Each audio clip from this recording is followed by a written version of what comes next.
So a vector space V is a set of elements. So we have set of vectors. So we have U, V, W. We call that vectors that satisfy the following actions. A vector space is closed under addition. So I've told you that for vector spaces or for vectors, they satisfy the properties under closure or close under addition. That's closure property. Closure property states that when we add two vectors, their sum is also a vectors, and if the given vector is a real vector space, your answer is also a real vector space. So it's just the same with the complex vector space. When we add two complex vector space, the answer is also a complex vector space that is closed under addition or closure property. So this means there exists an operation called addition such that the sum of two vectors given by, so when we add two vectors, we will produce another vector or a new vector that belongs to V. A vector space is closed under scalar multiplication, that if U is an element of V, then so is uh, alpha U, where alpha is a number. And we know that alpha is a scalar. So another property that satisfy under vector space is close under scalar multiplication or closure property, but only for scalar multiplication. Next, vector addition is associative, meaning that u plus v plus w, that is also equal to u plus v plus w. So as we all know that associative property talks about the groupings of the numbers or the real numbers for properties of real numbers. So this is also applicable for vector space. Okay, when you add v plus w plus u, that is also the same with when we add u plus v, and you also add plus w. So the grouping doesn't matter. The sum is just the same. So that is for associative. And vector addition is commutative. U plus v, that is also equal to v plus u. Same with the properties under real numbers, commutative property of addition, the order of the number doesn't affect the sum. So it's just the same with matrices, right? We have their matrix addition. The sum of the two matrices doesn't affect the order of the matrices doesn't affect the sum of the matrices. It's it's also the same with vectors or for vector spaces. When you add u and v, that is also the same with when we get the sum of v and u. Next, there exists a unique zero vector that satisfies u plus u, a 0 plus u, sorry, that is also equal to u plus 0, which is equal to u. So we have zero property, okay, for vector space. Same with real numbers, that any number add by 0, the answer is the number itself. Same with matrices. Any number, when we add a given matrix by 0 matrix, the answer is the matrix itself.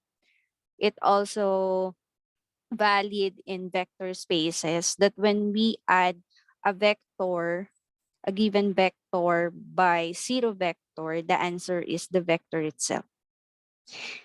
Scalar multiplication is distributive. So same with real numbers, properties of real numbers, we have the distributive property of multiplication under over addition. So meron din tayo nun sa vector spaces.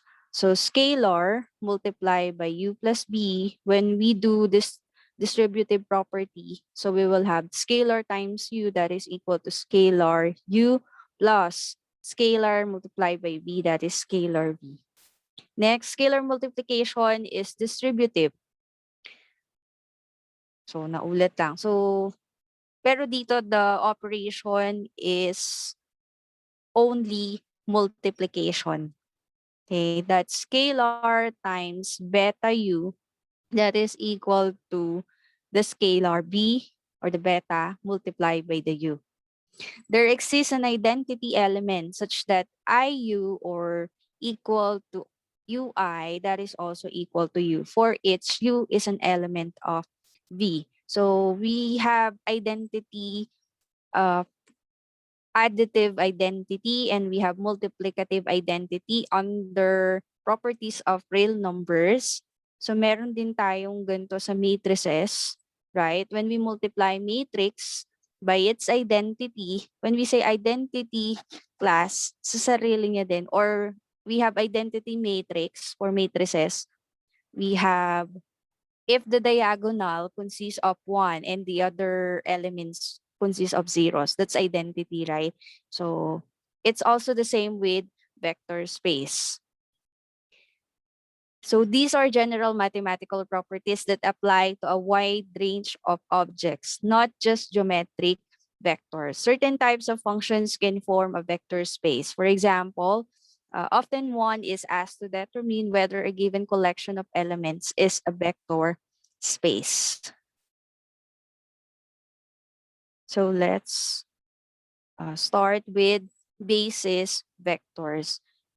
Basis vectors, given a vector u that belongs to a vector space, we can write u as a linear combination of vectors b sub 1, b sub 2, up to b sub n if there exist scalars alpha 1, alpha 2, up to alpha n such that u that is equal to alpha 1 b sub 1 plus alpha 2 b sub 2 up to a sub n, b sub n. So this is the equation for linear combination.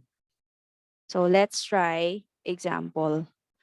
Number 1, consider the three-dimensional vector space C3. So it means that C3 means we have complex vector space and we have 3 elements. So show that we can write u 2i, 1 plus I, and 3 as a linear combination of the set E sub 1, which is equal to 1, 0, 0, E sub 2 that is equal to 0, 1, 0, E sub 3 that is equal to 0, 0, 1. So when we write this class in matrix form, so you will just write this in vertical form. But since U is the, we will show that U is the linear combination of E sub 1, E sub 2, and E sub 3. Your U will be your, what's this? Your constant. And this will be your elements inside. So you will have 1, 0, 0. So we'll write it vertically. 1, 0, 0, 0, 1, 0, 0, 0, 1. And you will have 2i, 1 plus I, and 3. So we're going to show that vector u is a linear combination of the set E sub 1, E sub 2, and E sub 3. So how are we going to show that? So considering the set E sub 1, if we will have first E sub 1, we will check if that is equal to 2i. Okay. We first use the rule of vector addition and scalar multiplication to change the way the vector is written. First, since u plus b, when we add, we know that for the sum of two vectors, we have b sub 1 plus b sub 1. So that is for first element to first element, right? Second element for second element, and so on. So we have u sub 1 plus b sub 1, u sub 2 plus b sub 2, u sub 3 plus b sub 3. So when we do that, we know that u that is equal to 2i, 1 plus I, and 3. When we add that to our e sub 1, which is 1, 0, 0, okay, so we will have 2i plus 1, that is 2i. 2i plus 0, that is equal to 0. 2i times 0, that is equal to 0. Okay, so And we will come up that, so this is the summary, makakakuha tayo nito. Sa una lang tayo nagkaroon ng 2i and the rest are 0, right? For the e sub 1 now, when we multiply our u by e sub 1, ang nakuha lang natin ay 2i. So when we simplify this, 100, that is equal to e sub 1. So we will have 2i e sub 1. And the other one, when you multiply u by 0, 1, 0, so you will have 2i times 0, that's 0. 1 plus I times 1, that is equal to 1 plus I.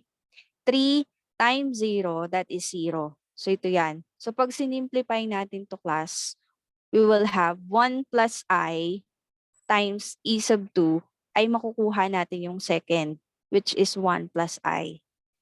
Next, when we multiply u by e sub 3, so 2i times 0, that is 0. 1 plus I times 0, that is 0. 3 times 1, that is 3. So makukuha naman natin yung pangatlo. Okay? So we found that when we use the linear, when we follow this one, magsasatisfy siya, mag-i-equal siya sa u. Kasi nga sa una natin, when we multiply u by e sub 1, the answer is 2i. Okay? That's the first element ng u. When we multiply u by e sub 2, ang sagot ay 1 plus I. And that is the second element. When we multiply u by e sub 3, so the answer is 3. So that is equal to our u. So yun siya. That's it. Next, write the polynomial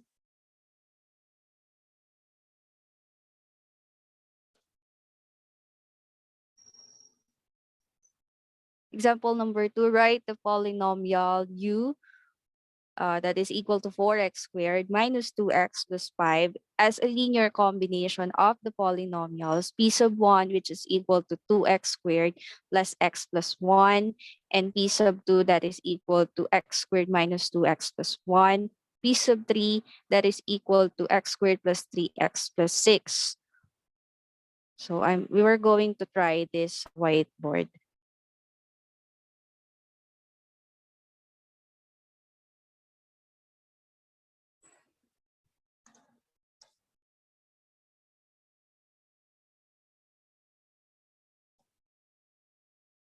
So the given is, the u is,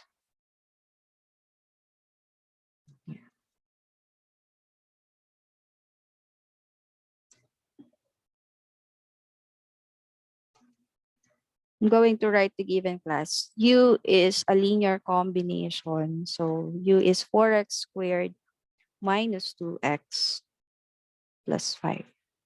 As a linear combination of p sub 1, that is equal to 2x squared plus x plus 1. P sub 2, that is equal to x squared minus 2x plus 2. P sub 3, that is equal to x squared plus 3x plus 6. So we can say, since we will determine first if u is the linear combination of this, but we don't know the value of the scalar, right? So we will say that u is equal to, we don't know the value of the scalar. So let's use c sub 1, or scalar na nga lang. Sige, scalar 1 p sub 1 plus alpha 2 p sub 2 plus alpha 3 p sub 3. We want to show that u is as a linear combination of p sub 1, p sub 2, p sub 3. How are we going to show that? We need to determine first the value of the scalar for us to determine if they are really equal. So how are we going to do that? We're going to solve this using what's this? The elementary row operation. But we need first to write this. We just need their coefficient. Okay? So here for polynomial, we know that this is already arranged from lowest to highest degree. So we have x squared, x, and a constant. We just need their numerical coefficient. So we have for u, that is equal to, ito ko nalalagay, u that is equal to 4, -2, 5. And for p sub 1, for the coefficient of x squared, we have 2. For x, we have 1. And constant 1.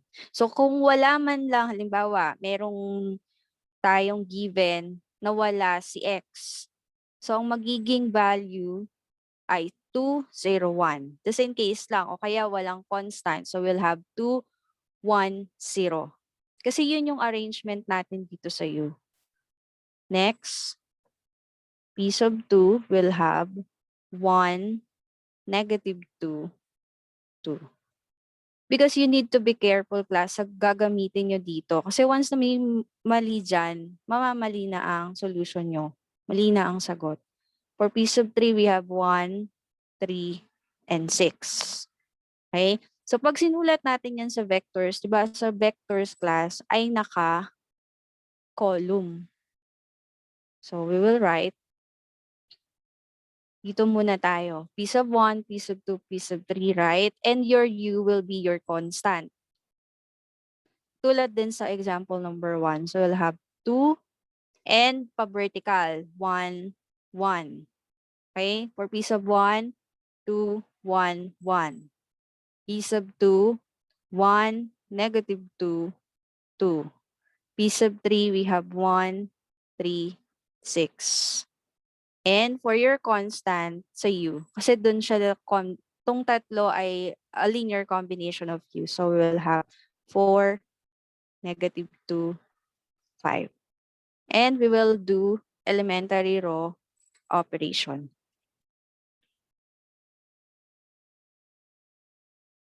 Okay, so paano nga ulit mag-elementary row operation? Ang goal natin, class, ay dapat makapag-produce tayo ng row reduce. Okay, or we will just get the value of the alpha 1. So we will have sa loob na identity 1, 0, 0, 0, 1, 0, 0, 0, 1. Okay, so let's do now elementary row. So we can interchange row 1 by row 2. Sa module, hindi ko to sinulat. Explanation siya. So mas okay na dito ko na lang i-explain paano nakuha yung mga scalar. So I'm going to interchange row 1 and row 2. So we'll have 1, -2, 3, -2, 2, 1, 1, 4, 1, 2, 6, 5. This is my method. So bala kayo kung paano gagawin nyo para makapag-produce kayo ng identity sa loob. Or using ang method yun, Gauss-Jordan. Next is maging 0 to, yung dalawa. So we will have row 2 minus 2 row 1 to have new row 2. 1, -2, 3, -2. So this is 0. Our goal mag-0 yan. 1 plus 4. The answer is 5. 1 minus 6. 1 minus 6, -5. 4 plus 4, 8. So nagsisimplify na ako dito, class, ha. Ito yung operation ko. 4, -2 times -2, it's positive 4. That's why 4 plus 4, it's 8. Next, this one, row 3 minus row 1 to have new row 3. 1 minus 1, 0.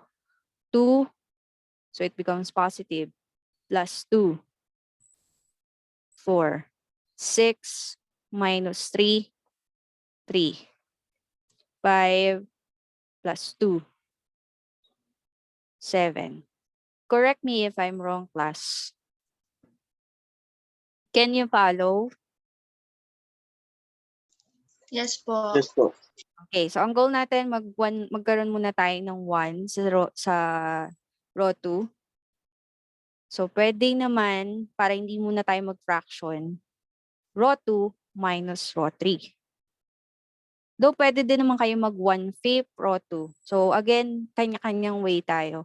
Row 2 minus row 3. Iwas lang ako sa fraction hanggat kaya. Row 2 minus row 3 to have new row 2. So, 1, negative 2, 3, negative 2. So, we'll have 0, 5 minus 4, 1, negative 5 minus 3, negative 8. 8 minus 7, 1.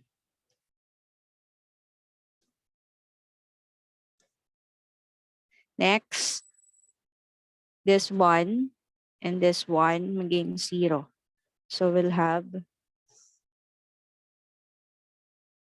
row 1 plus 2, row 2 to have new row 1. So, we'll have 1 plus 0, 1. Negative 2 plus 2, that's 0. 3 minus 16, again, 3 minus 16, negative 13. Negative 2 plus 2, 0. Am I right? Tama ba ako sa row 1 ko? Next, row 3. Row 3 minus 4, row 2 to have new row 3. Row 3 and row 2. So 0 minus 0, 0. 4 minus 4, 0. 3 plus 32. Kasi 4 and 8, positive 32. So 3 plus 32, 35. 7 minus 4, it's 3. Next, maging 1 to. So multiply our row 3 by 1 over 35. 1, 0.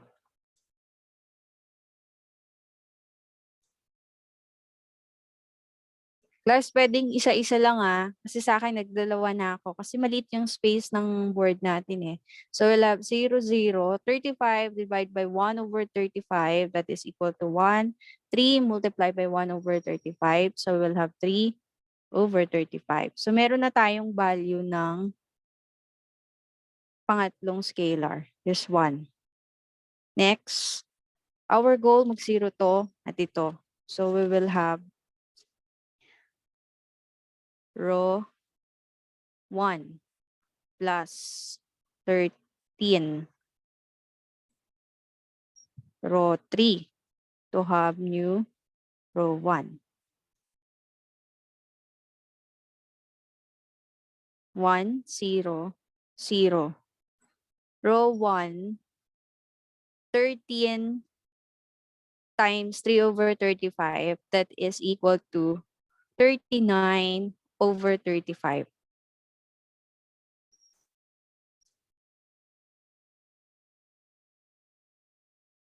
And here, row 2 plus 8, row 3 to have new row 2. 0, 1, 0. 1 plus 24 over 35. 1 plus 24 over 35. So this is like 35 over 35 para similar fractions. So we'll have 59 over 35. So how are we going to check kung tama ba yung sagot natin?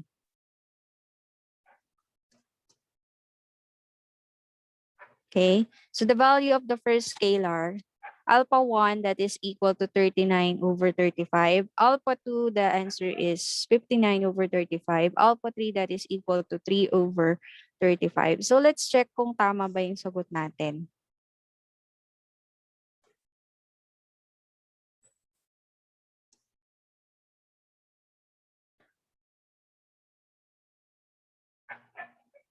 Wait.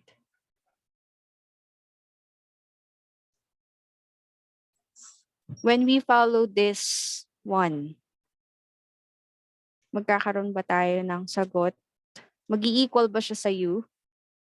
So we'll have 4, negative 2, 5.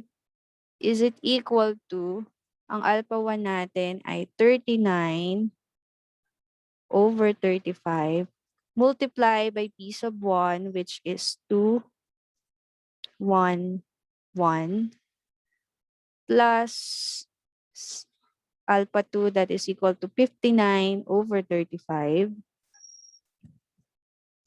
multiply by p sub 2, 1, negative 2, 2, plus alpha 3, that is equal to 3 over 35. Is it multiply by 1 p sub 3.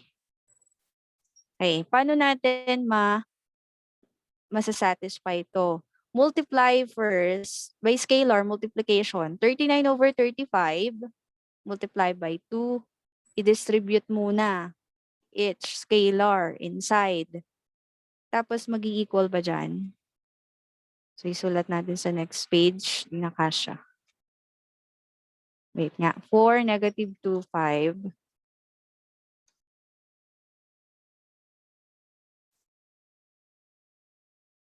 Negative 2, 5.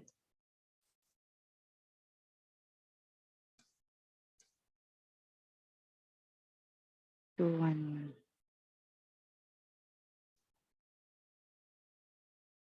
Plus 59 over 35.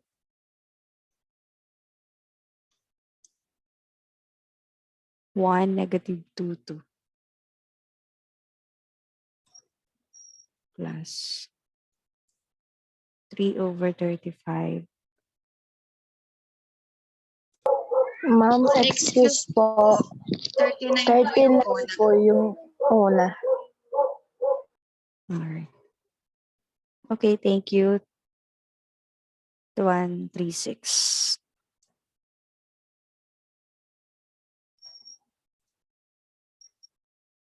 Okay. Let's multiply it each scalar sa loob. So we will have 39 over 35 times 2. 78 over 35. 39 over 35. 39 over 35. Plus 59 over 35 multiply each sa elements ng p sub 2. So we'll have 59 over 35. Negative 2 times this is negative 18 carry 1. 118. 118. Negative 118 over 35. 118 over 35 plus 3 over 35 times 1, that is equal to 3 over 35. 3 over 35 times 3, it's 9 over 35. 3 over 35 times 6, it's 18 over 35.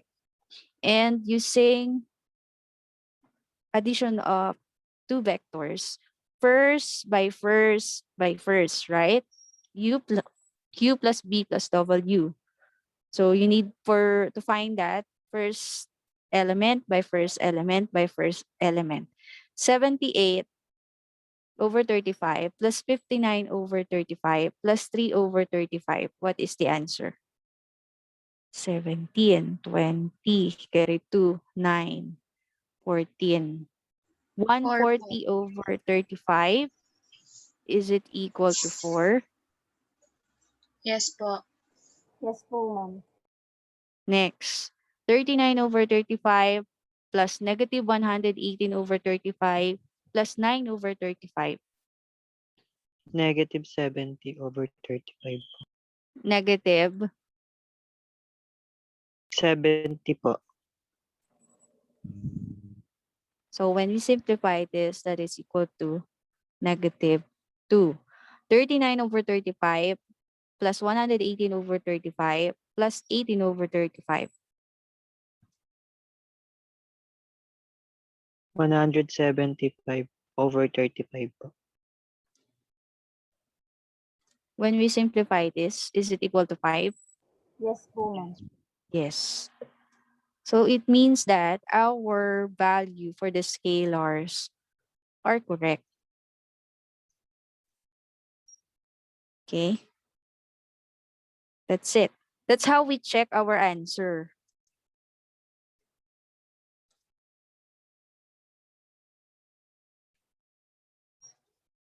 Okay, so balikan natin sa module. Sa module class, iba ang sagot. Bakit?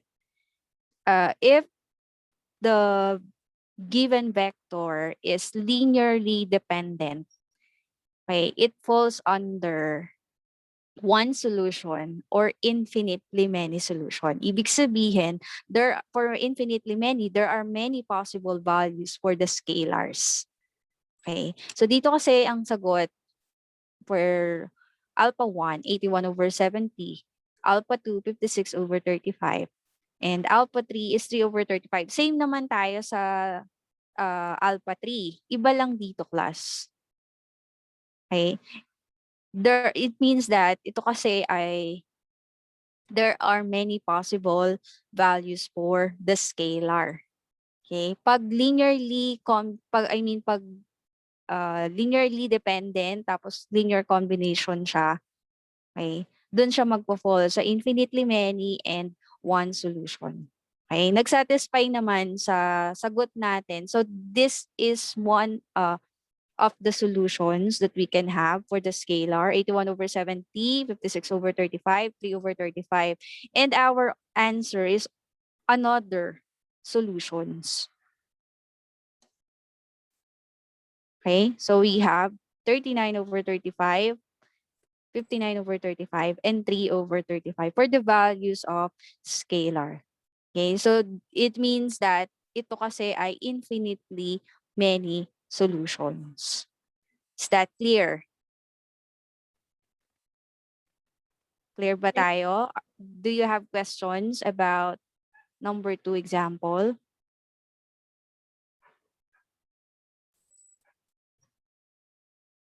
Sana hindi niyo nakalimutan kung paano mag-elementary row operations. Okay, so let's continue. A spanning set. A set of vectors u sub 1, u sub 2, up to u sub n is said to span vector space B if every vector B is an element of B. Can be written as a linear combination of u sub 1, u sub 2, u sub n. In other words, we can write any vector B in the space as a linear combination.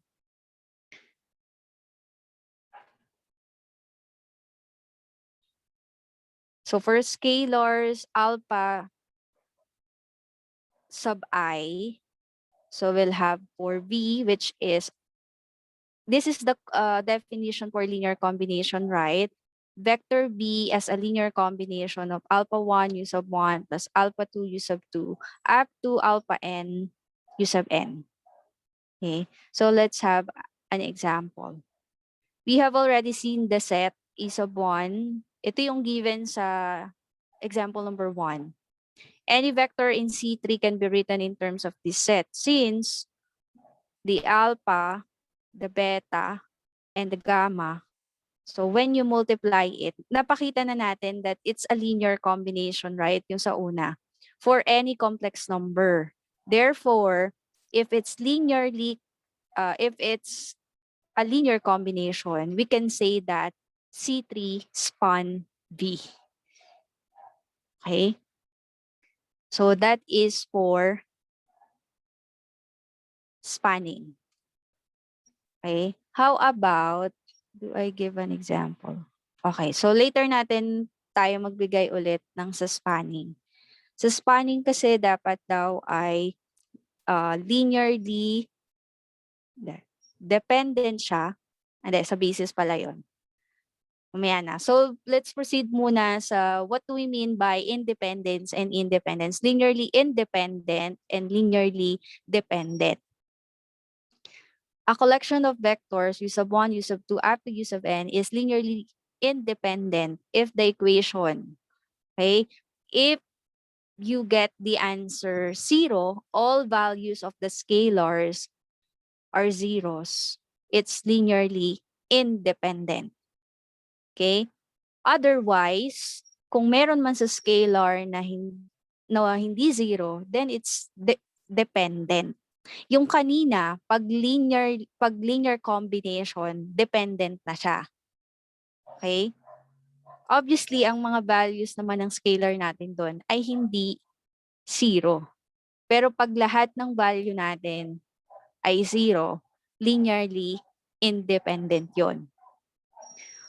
So, let's have an example. Show that the set 1, 2, 1. So we have vector A, B, and C.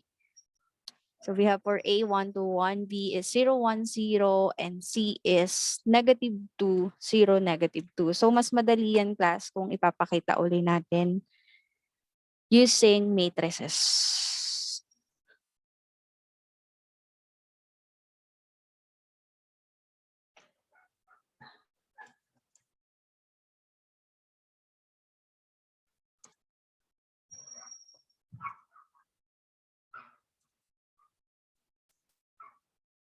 Okay, so we have, again, let's write the given. Number 4. A is equal to 1, 2, 1. B is 0, 1, 0. And C is -2, 0, -2. So let's double check again. A is 1, 2, 1. B is 0, 1, 0. C is -2, 0, -2. Show that the given set is linearly dependent. So when we say linearly dependent, yung mga values ni scalar, meron doon na hindi equal sa 0 or hindi lahat ng scalar ay equal sa 0. So how are we going to do that? So you're going to write this again in matrix. So 1 to 1, write that again in vertical form. Okay? Sa exam, nakakalimutan. Ang ginagawa, horizontal. Make sure na sinulat nyo siya in vertical form. So we have 1 to 1, 0, 1, 0, -2, 0, -2. And for the value, according to the definition, you're going to have your constant be equal to 0. So since this, we want to show that the given vectors is linearly dependent, dapat ang makuha nating value for the scalars ay hindi mag-equal sa zeros. So let's use again elementary row operation. So we'll have row 2 minus 2 row 1 to have new row 2.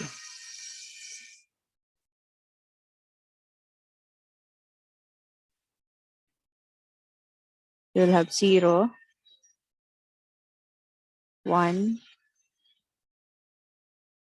4, 0. Again, 2 minus 2, 0. 1 minus 0, 1. 0 plus 4, 4. 0 minus 0, 0. Row 3. Row 3 minus row 1 to have new row 3. 1 minus 1, 0. 0 minus 0, 0. Negative 2 plus 2, that is equal to 0. 0 minus 0, 0. Di ba class sa system of linear equations, pag ang ilalim natin or nakakuha tayo ng row na 0 equals 0 or A equals A, automatic, this is infinitely many solutions. Tama ba? Do you still remember? So, ibig sabihin, pag infinitely many solutions, dependent siya. Tama ba ako? Tulad kanina, yung example number 2 natin, that is infinitely many solution. That is linear, sabi ko nga, that's linearly dependent. Pag dependent, magpo-fall siya under one solution and infinitely many solution. So, balikan natin yung sa system of linear equations. Pag nakakuha tayo sa equation ng 0 over 0, automatic, that is infinitely many solution or A equals A. Okay, that's infinitely many solution. Pag naka-encounter kayo ng ganyan, paano natin makukuha ang mga value? So, let's use C. C1.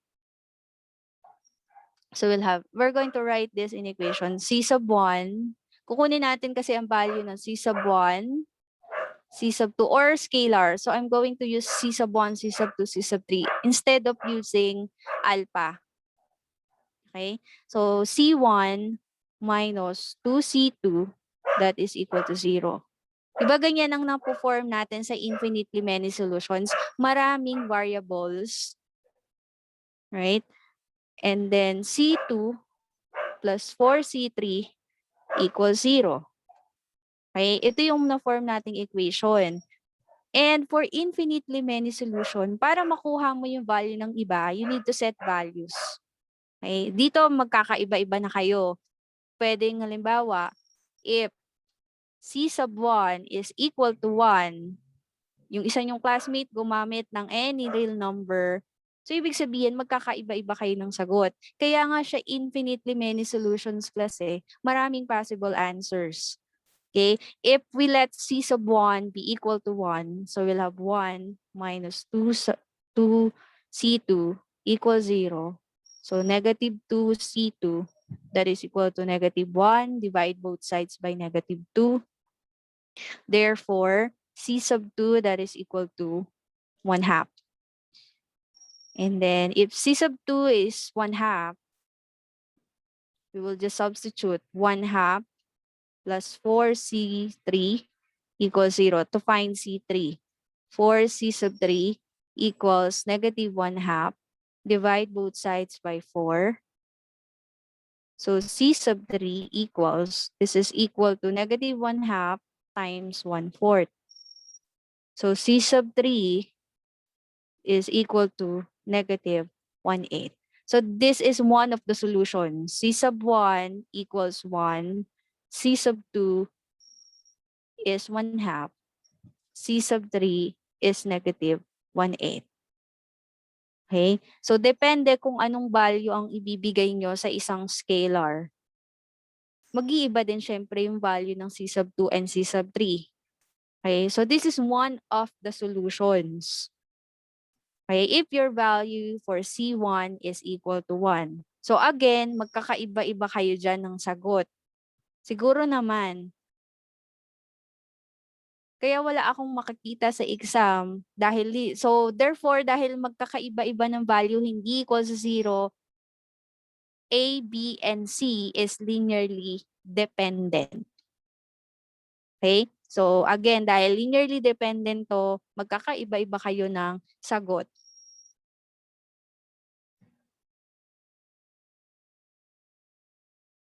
Are we clear? Yes, ma'am. Yes po. Kaya kung magkokopyahan kayo just in case sa exam, iba-ibahin nyo yung value para hindi masyadong obvious.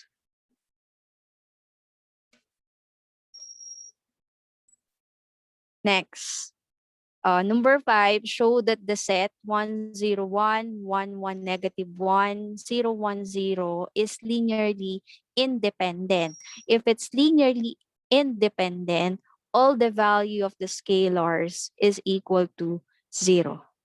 So let's answer.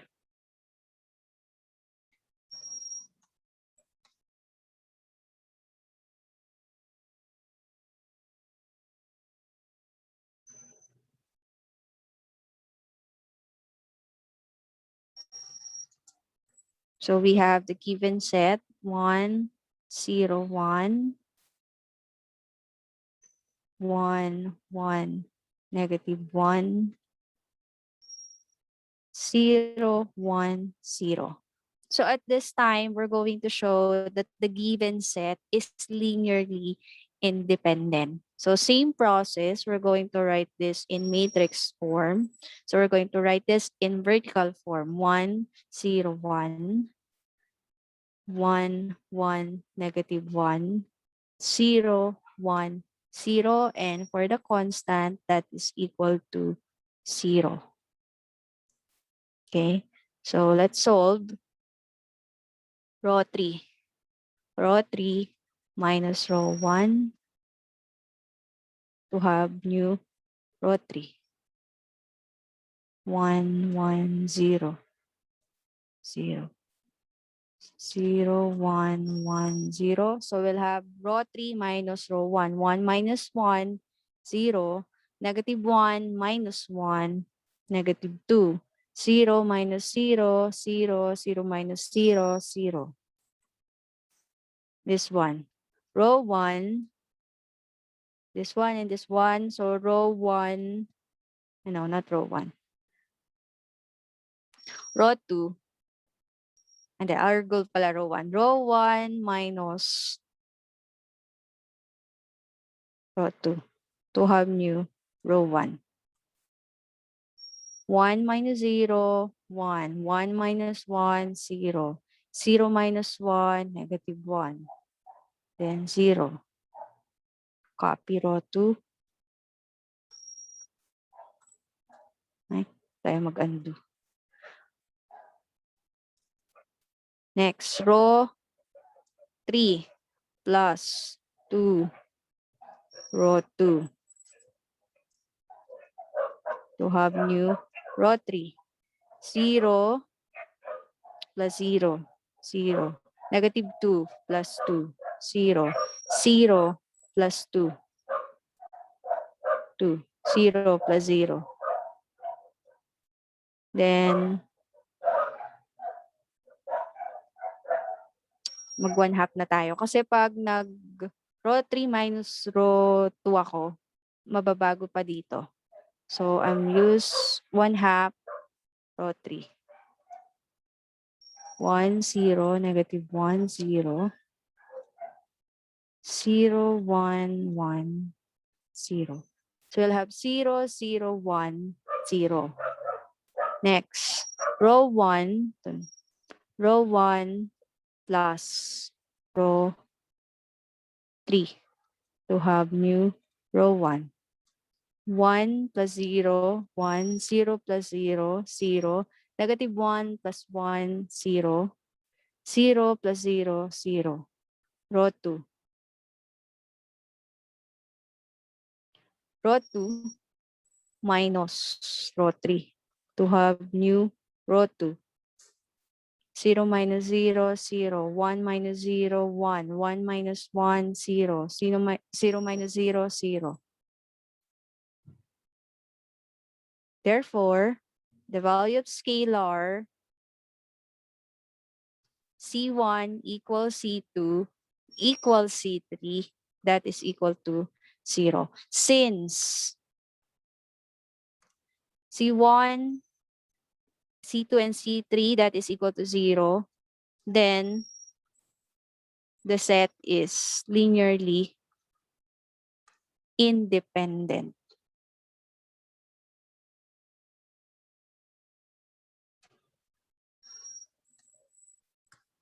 That's it. Okay, so again, for number 5, we want to show that the given set is linearly independent. When we say linearly independent, all values of the scalars is equal to 0. Is that clear? Yes. Yes po. Next. Number 6, determine if the set is linearly independent. So, same process with number 5. Hindi na natin yan itatry. Kayo nang mag-try niyan. Number 7, does the set span R4? If we say span class, all the variables are present in every row. So, let's try. Kasi hindi pa tayo nagbibigay ng example ng spanning set.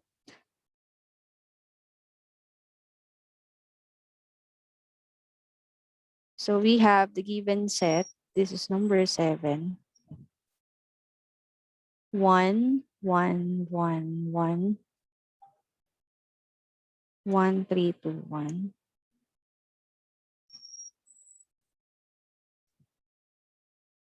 2, 3, 6, 4.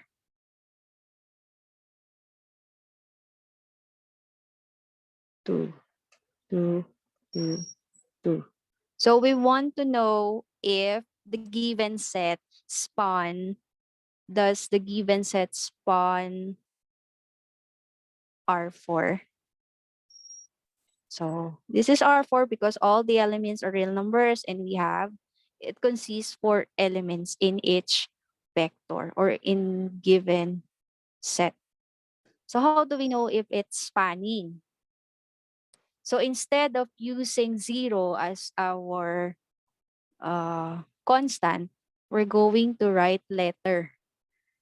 Okay. So medyo mahaba to class. 1, 1, 1, 1. So let's write first in matrix. 1, 1, 1, 1, 1, 3, 2, 1, 2, 3, 6, 4, 2, 2, 2, 2.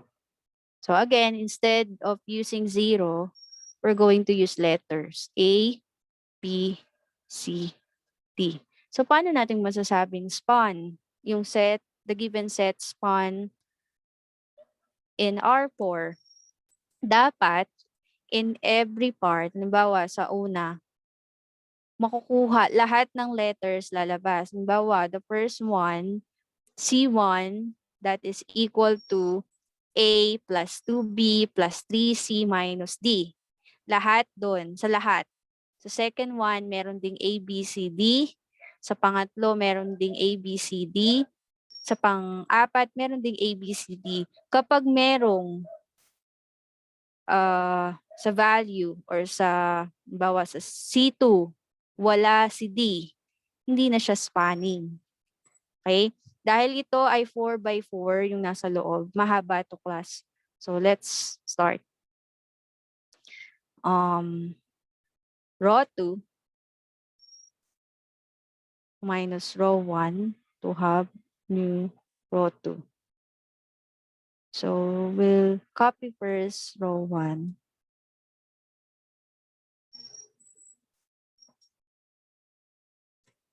So row 2 minus row 1. 1 minus 1, 0. 3 minus 1, 2. 3 minus 2, 1. 2 minus 2, 0. B minus A. And then row 3 minus row 1 to have new row 3. 1 minus 1, 0. 2 minus 1, 1. 6 minus 2, 4. 2 minus 2, 0. C minus A. Row 4 minus row 1 to have new row 4. 1 minus 1, 0. 1 minus 1, 0. 4 minus 2, 2. 2 minus 2, 0. D minus A. Next.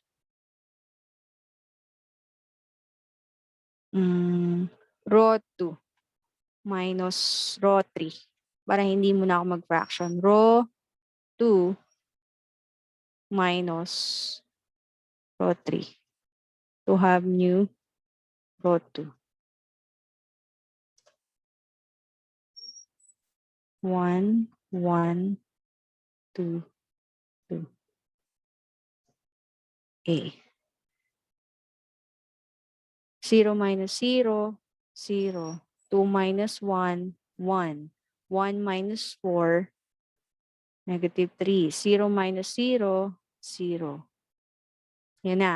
B minus A minus C minus A. Yung negative dapat i-distribute nyo dito. So we will have B minus A minus CA plus A, right? Kasi kailangan yung i-distribute ang negative in each term. Kaya magkakaroon tayo ng B minus A minus C plus A. You need to be careful kasi dito medyo nakakalito. So magkakaroon tayo ng B minus C.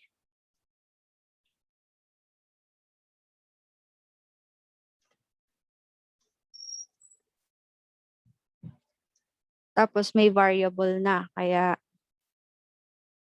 mas mag-ingat kayo.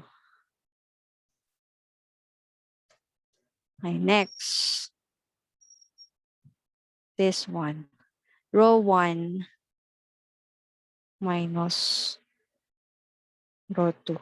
To have new row 1. So kahit anong operations ang gamitin nyo, basta valid naman yung ginawa. Sa dulo, pare-pareho tayo ng makukuha dito. Okay? Kasi baka sabihin magkakaiba tayo dito. Okay lang yun. So different methods but we came up with the same answer. So row 1 minus row 2, 1 minus 0, 1, 1 minus 1, 0, 2 plus 3, 5, 2 minus 0, 2. A minus this. So magdi-distribute ulit kayo. Magiging A minus B plus C. Mag-change ng sign. Negative B plus C. And so copy row 2, 1, negative 3, 0, B minus C. And then row 3. Row 3 minus row 2 to have new row 3. 0 minus 0, 0, 1 minus 1, 0. 4 plus 3, 7. 0 minus 0, 0.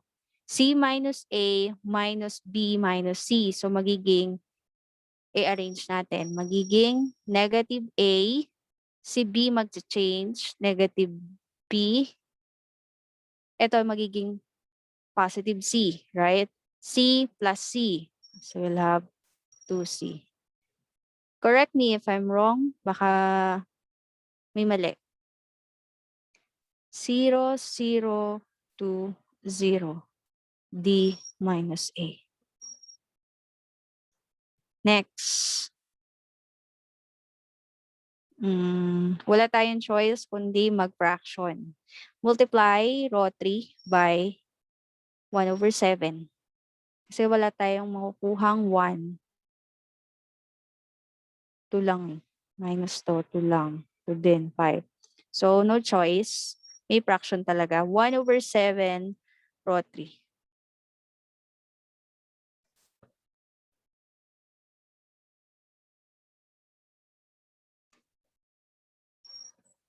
So, copy muna natin. Row 1,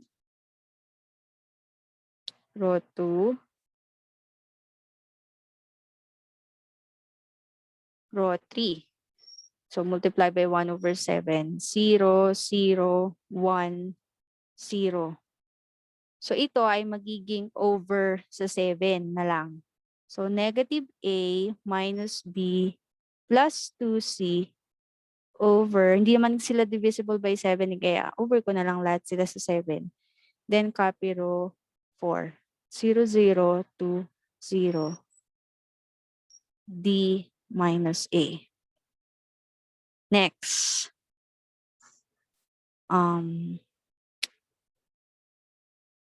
Medyo mahaba na, oh. Kasi each row, we're going to multiply sa row 3. Kasi yun yung may leading na 1 eh. Row 1 minus 5. Move ko. Row 1 minus 5, row 3 to have new row 1.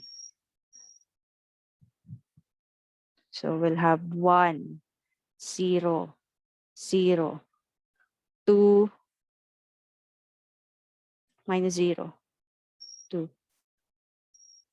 Ayan na. Row 1, A minus B plus C minus 5 multiplied by row 3, negative A minus B plus 2C over 7.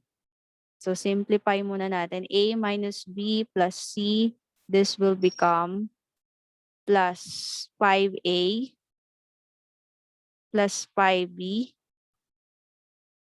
minus 10C over 7. So para pare-pareho silang ang denominator is 7, we're going to multiply this by 7, right?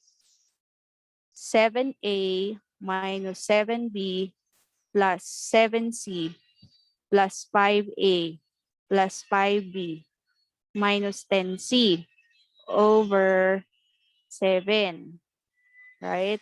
So when we simplify, 7A plus 5A, 12A. Negative 7B plus 5B. Negative 7B plus 5B, negative 2B.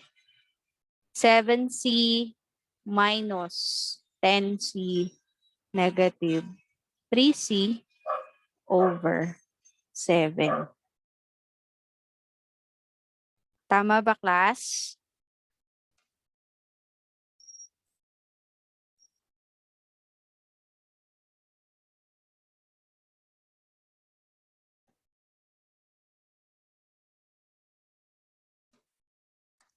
Okay, next. Row 2. Sa row 2, wala ako sa... Sa row 2 naman ay row 2 plus 3. Row 3 to have new row 2. 0 plus 0, 0. 1 plus 0, 1. Negative 3 plus 3, 0. 0 plus 0, 0. Row 2, B minus C plus 3 multiplied by row 3, negative A, negative B plus 2C over 7. So we'll have B minus C minus 3A minus 3B plus 6C over 7. Multiply this by 7. We will have 7B minus 7C minus 3A minus 3B plus 6C over 7. Then, combining similar terms, we'll have negative 3A, 7B minus 3B or B. 7C plus 6C, negative 7C plus 6C, negative C. Tama ba, class? Opo. 0, copy row 3, 0, 0, 1, 0. negative A, negative B plus 2C over 7. So, erase natin tong part nito. Now, row 4.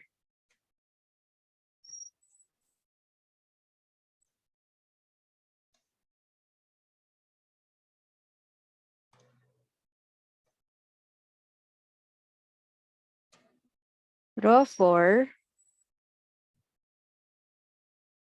So, the operation, row 4 minus 2, row 3 to have new row 4. Row 4 minus 2, row 3. Okay, that's our operation. So, 0 minus 0, 0. 0 minus 0, 0. 2 minus 2, 0. 0 minus 0, 0. T minus A. Okay. So, kung napansin nyo class, sa last row, this one, we'll have 0 equals D minus A. Sa system of linear equation, kapag nakakuha tayo ng ganyan, what is the solution?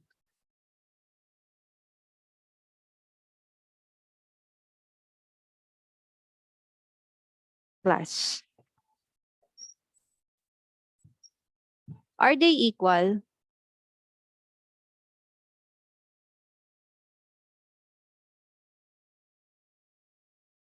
Makakakuha ba tayo na mag-1 to? Kasi yung goal natin magkaroon muna ng leading 1 bago tayo mag-0 dito. Are they equal class? No po. Ba natin i-assume na equal sila? The answer is? What is the answer? The answer is yes or no? No po, hindi po sila equal. Alright, they are not equal. Hindi tayo pwedeng mag-assume hanggat hindi natin pinapakita. And sa system of linear equations, pag nakakuha tayo ng ganyan, automatic, that is no solution. Okay? Hindi na natin kailangan pang magpatuloy sa iba dito. Kasi hindi naman natin masasabi na talagang ang D minus A equal to 0, hindi natin kayang ipakita. But kasi hindi natin alam yung mga values ng iba.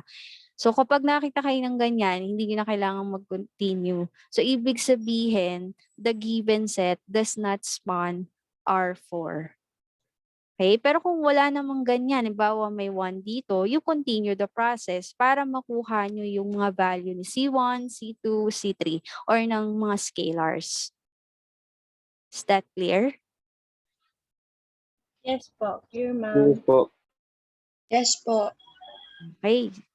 So, ang haba ng process natin, tapos does not span pala siya. Anyway, that's how we show if the given set span. Okay, so dito the answer is no. But hindi tayo magsasabi lang ng no. We need to prove it or we want to show it clearly kung bakit siya hindi nag-spawn. Okay, next. So we're done with linear combination, linearly dependent and independent. We have span. Now we'll proceed to basis vectors.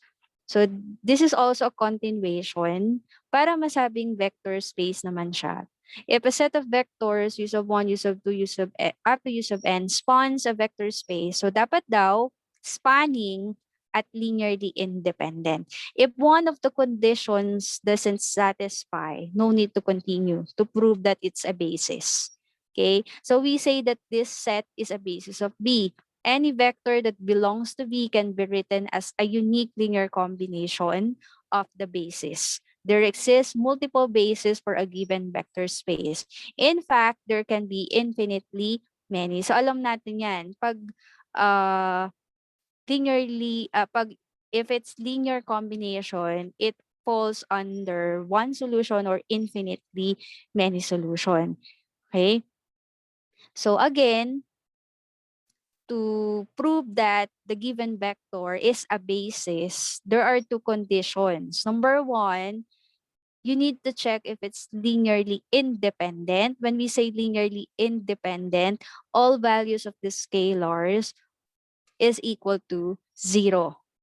Okay? Mas madali kasing i-check muna kung independent or dependent, right? Kasi you're going to equate it to 0. Yung constant nyo, puro 0. Instead of ipakita kung span siya. Kasi sa span, dapat lahat ng variables nandoon sa bawat value ng C1, C2, C3, kung ilan man siya, or C4. So, ganun siya, class. So, mas madali, kung merong isa lang na hindi kasi mag-satisfy dyan, hindi mo na kailangang ipakita kung spanning siya. Kung dependent siya, hindi mo na kailangang ipakita na kung spanning. Kasi nga, dapat dalawang conditions mag-satisfy. Okay, mas madali kung i-check nyo muna kung dependent or independent. If it's independent, continue the process. Check if it's spanning. Okay? So, let the set E sub 1, E sub 2, E sub 3 is a basis for the vector space R3. Ito ay linear combination. Napakita na natin to kanina, di ba? So, hanap na lang ako ng another example. So, pag linear combination na kasi siya, magpo-fall na siya na linearly dependent.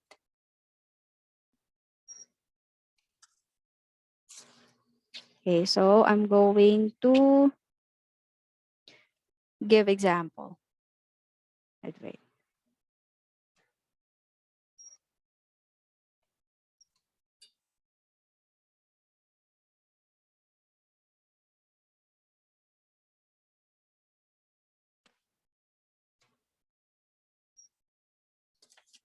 Kuha tayo ng example if it's a basis.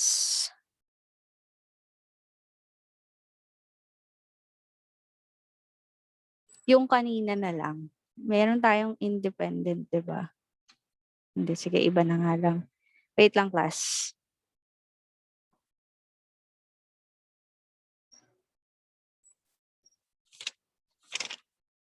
Hanap lang ako ng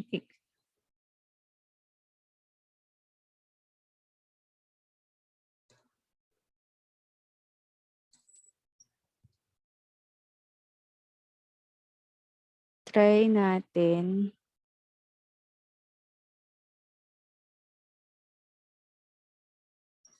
Ito.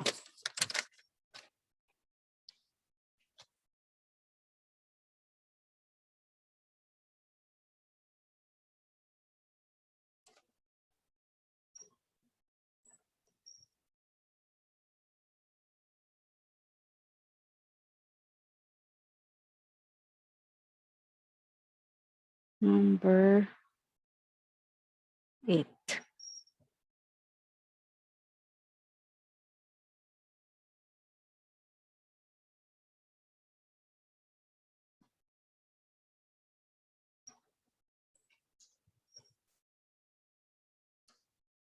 Gawa na lang ako ng set. We have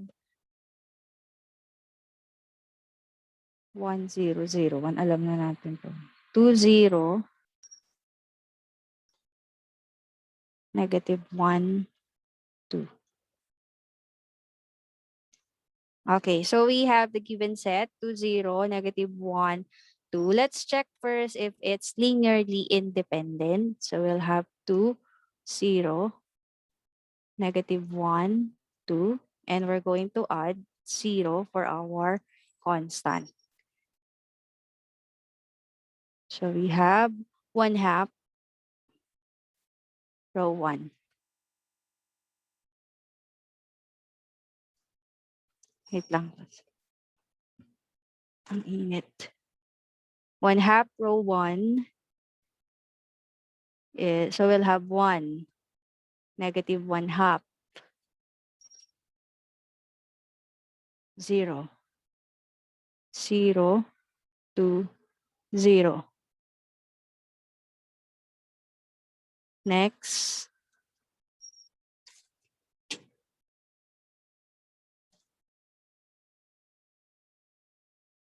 row 1 minus, I know, 1/2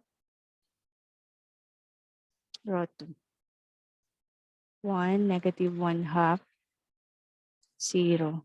0, 1, 0. And this one, row 1 plus 1/2 row 2 to have new row 1. 1, 0, 0. 0, 1, 0. Okay, so the value of C1 and C2 is equal to 0. So therefore, it's linearly independent. Next, we will proceed to if it's span. If the given set span R2. Okay, thus 2, 0, negative 1, 2, span R2.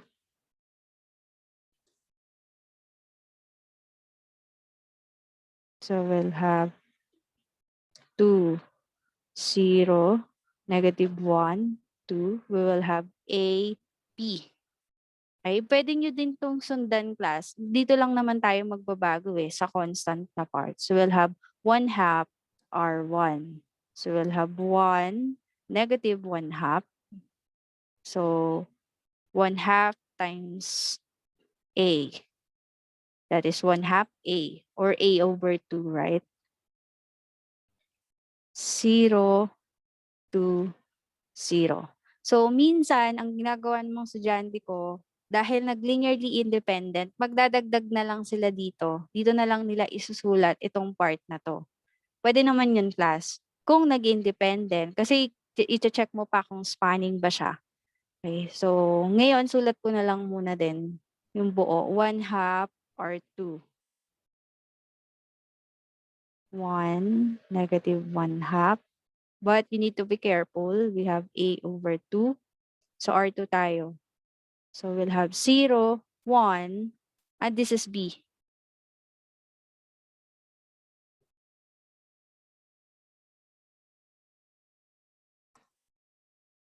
This is B.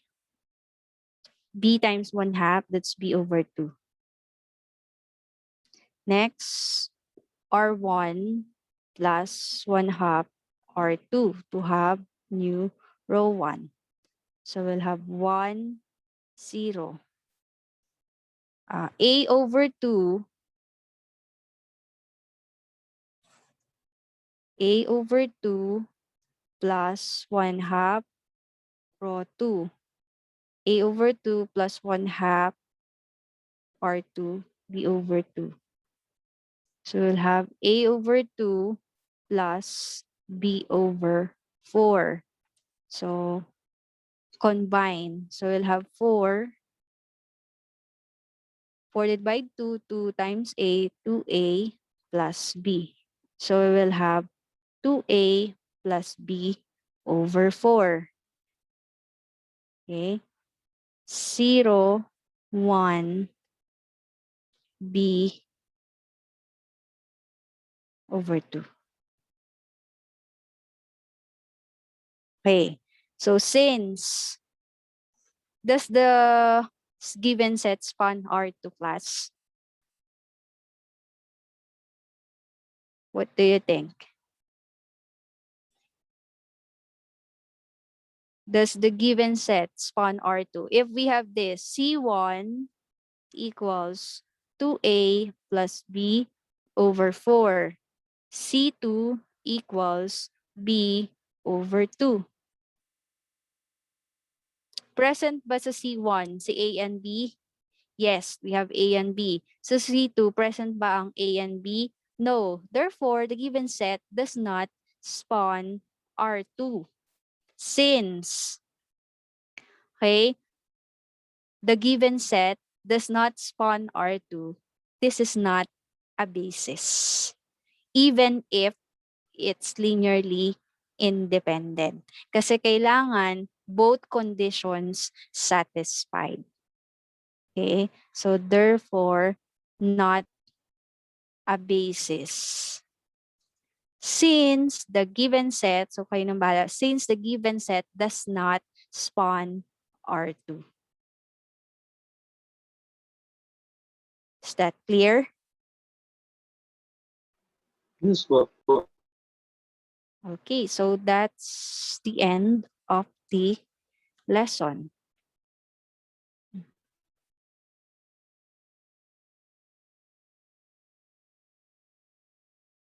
It's the end of module 5. So we discussed about linear combination, linearly independent and independence, spanning set, and basis. So for your activity, you're going to answer practice exercise A. So for number 1, you're going to determine if it's linearly independent. So we have A, B, and C. For number 2, you're going to show or express W as a linear combination of U and V. Okay. For number 3, write the vector U as a linear combination of the set B sub 1, B sub 2, B sub 3. For number 4, write the polynomial as a linear combination of the polynomials P sub 1, P sub 2, P sub 3. So this is P sub 3 class. And then for number 5, given the vectors, determine whether it's linearly independent. Okay. And for B, is it spanning? Does the vector space span in R3 given the vectors? And number 6, determine which of the following sets are bases. Okay, do you have questions about the activity that you are going to answer?